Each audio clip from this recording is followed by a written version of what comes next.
ஆன்மீக ரீதியில் அரச மரத்தினுடைய தனி சிறப்புகள் என்ன, எதனால் அந்த பெயர், அதாவது அரச மரம்னு சொல்றாலே இந்த பெயர் வருவதற்கான காரணம் என்ன அப்படிங்கிறது தான் பார்க்க போறோம்.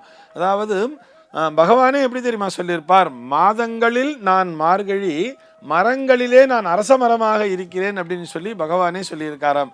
இது என்ன சார் ரீசன் அப்படின்னு சொல்லி பார்த்தோம்னா, அரச மரத்தினை விருக்ஷராஜம் என்றே சொல்கிறார்களே அப்படின்னு சொல்லி பார்த்தோம்னா அதற்கு ஒரு மந்திரமே வச்சிருப்பா. ஆன்மீக ரீதியாக நம்ம பார்க்கணும்னு சொன்னால் அதற்கான மந்திரம் பார்த்தோம்னா, மூலத்தோ பிரம்ம ரூபாய, மத்தியத்தோ விஷ்ணு ரூபினே, அக்ரதக சிவரூபாய, விருக்ஷராஜாயத்தே நமஹா அப்படின்னு ஒரு மந்திரம் வச்சிருப்பா. அதாவது வேர்பகுதியிலே பிரம்மாவும், நடுவிலே மகாவிஷ்ணுவும், உச்சியிலே பரமேஸ்வரனும் வசிக்கக்கூடிய, அதாவது மும்மூர்த்திகளும் ஒரு சேர வசிக்கக்கூடிய அரச மரத்தினை வணங்குகிறேன், விருக்ஷ ராஜாயத்தே நமஹா அப்படின்னே சொல்றா. இது என்ன சார் அப்படின்னு சொல்லி பார்த்தோம்னா, இதுக்கு சயின்ஸ் ரீதியாகவும் ஒரு டச்சை நம்ம பார்த்துடலான்னு நினைக்கிறேன்.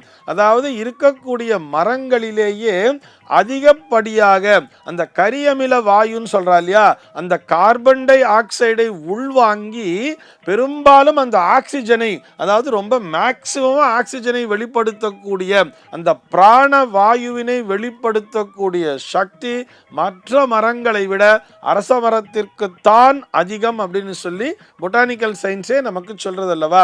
ஆக அந்த ரீதியில பார்த்தாலும் நம்மை காக்கக்கூடிய ஒரு அரசனாக இருந்து காக்கக்கூடிய ஒரு தன்மையை இந்த அரச மரம் என்பது கொடுத்து விடுகிறது.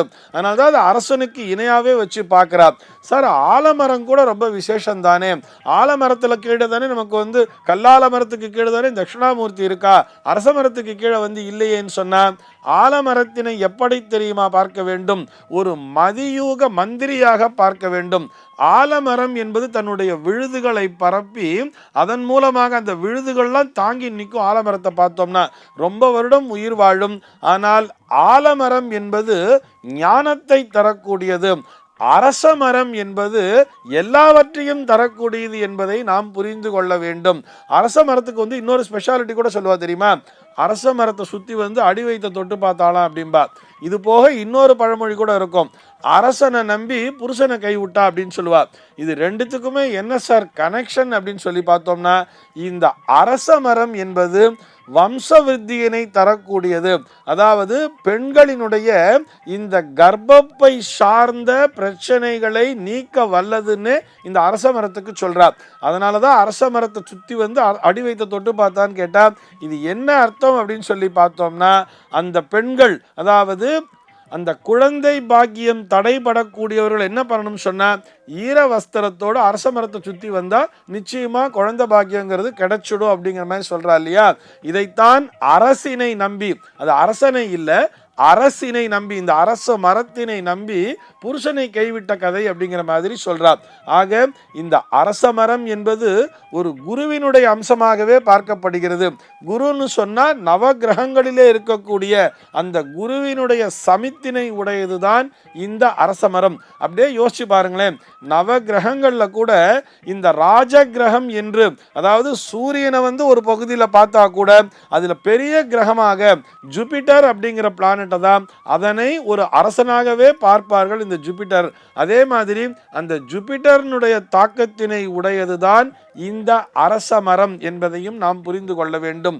ஆண்களிலே பார்க்கும் பொழுது அந்த புருஷா அப்படின்னு வரும் பொழுது அந்த புருஷலிங்கம் அப்படின்னு சொல்றா இல்லையா, இந்த ஆண்பால் மரங்களிலே இந்த அரச மரத்தினையும், அதே மாதிரி பெண்பால் மரங்களிலே இந்த வேப்ப மரத்தினையும் தான் நாம் பெரிதாக வணங்கி கொண்டிருக்கிறோம் அல்லவா. இந்த அரசும் வேம்பும் ஒன்றாகவே இணைந்து வளர்வதை நாம் பார்க்கிறோம். ஆனால் அரச மரத்தினுடைய தன்மை வேறு எந்த மரத்தினையுமே தனக்கு அருகிலே வளருவதற்கு அனுமதிக்காது. ஒரு அரச மரம் இருக்குன்னு சொல்லி பார்த்தோம்னா அங்க வேப்ப மரத்தை தவிர வேற எந்த மரமுமே வர முடியாது. நீங்க இதை பிராக்டிக்கலாவே பார்க்கலாம். ஒரு இடத்துல ஒரு அரச மரம் இருக்குன்னு சொன்னா அதனை சுற்றி குறைஞ்சபட்சமா பார்த்தோம்னா ஒரு 30 feet வரைக்குமே வேற எந்த மரமுமே வரவே வராது. வேப்ப மரத்தை தவிர. ஆக அங்க அந்த அரச மரத்திற்கும் அந்த வேப்ப மரத்திற்கும் என்ன ஒரு தொடர்பு இருக்கிறது அப்படிங்கிறத பாருங்களேன். அதுவும் அந்த வேப்ப மரம் எப்படி வளரும் பார்த்தீங்கன்னா, இந்த அரச மரத்தினுடைய வேரிலிருந்தே அதுவும் ஒன்றாகவே வளரும். இந்த அரச மரத்திலிருந்து ஒரு கிளையானது புறப்பட்டு அந்த வேப்ப மரத்தை அப்படியே கட்டி அணைக்கும். இதையும் நீங்கள் பார்க்கலாம். ஆக இந்த அரச மரமும் சரி, இந்த வேப்ப மரமும் சரி, ஆன்மீக ரீதியாக நமக்கு முழுமையான பலனை தரக்கூடியது. அதனால்தான் நம்முடைய முன்னோர்கள் அதனை ஆராய்ச்சி செய்து இந்த அரச மரத்தினை மும்மூர்த்திகளினுடைய சொரூபமாகவும், இந்த வேப்ப மரத்தினை அந்த முப்பெரும் தேவியரினுடைய சொரூபமாகவும் பார்க்கிறார்கள். அதனால்தான் இந்த அரச மரத்துக்கும் வேப்ப மரத்துக்கும் கல்யாணம், திருக்கல்யாணம் அப்படிங்கிறதையும் நடத்துறா. அந்த மாதிரி அரச மரமும் வேப்ப மரமும் ஒன்னா எங்க சேர்ந்திருக்கோம், அந்த இடத்துல போய் ஒரு பிரதட்சணம் பண்ணும் பொழுது நிச்சயமாக வம்ச விருத்தி என்பது சாத்தியம். இதனை மெய்ப்படுத்துகின்ற விதமாகத்தான் அந்த கல்யாணத்திலையும் பார்த்தோம்னா அரசு ஆணை கால் அப்படின்னு சொல்லி, அரசாணி கால் அப்படின்னு சொல்லுவா. அந்த அரச மரத்தினுடைய கிளையை கொண்டு வந்து அந்த முகூர்த்த பந்தல்னு சொல்றோம் இல்லையா, அந்த கல்யாண மேடையினுடைய அந்த ஈசான்ய பாகத்திலே வடகிழக்கு மூலையிலேயே நட்டு வைத்திருப்பார்கள். அதனை பிரதட்சணம் பண்ணி சுற்றி வந்துதான் முதலிலேயே அந்த மணமக்களானவர் மேடையிலே அமர்வார்கள். இது வம்ச விருத்தியினை தரக்கூடிய ஒரு மரமாகவும், அதாவது இந்த அரச மரமானது மக்களை பாதுகாக்கின்ற ஒரு அரசனினுடைய கடமையை செய்து வருகிறது என்ற நோக்கிலேயே நம்முடைய முன்னோர்கள் இந்த அரச மரத்தினை பார்த்தார்கள். அதனால்தான் இந்த மரத்திற்கு அரச மரம் விருட்சராஜம் என்று சொல்லி அதனை வணங்குகிறார்கள். அதன் அடியிலே அந்த விநாயக பெருமானையும் நாகர்களையும் வைத்து வழிபட்டு வருகிறார்கள். சர்வே ஜனாஹ சுகினோ பவந்து.